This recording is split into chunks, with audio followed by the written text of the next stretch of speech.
घुमा दी स्टूडियो का वही में बनावल जाई वीडियो। अच्छा ही बात बा। चलो जान घुमा दी स्टूडियो वही में बनावल जाई वीडियो।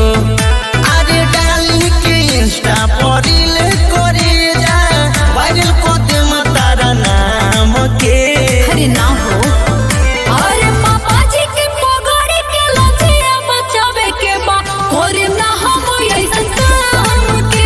अरे पापा जी के पगड़ी के लछिया बचावे के बा करे ना हम ऐसन काम के। अरे बुझला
लेकिन इज्जत के बात बा।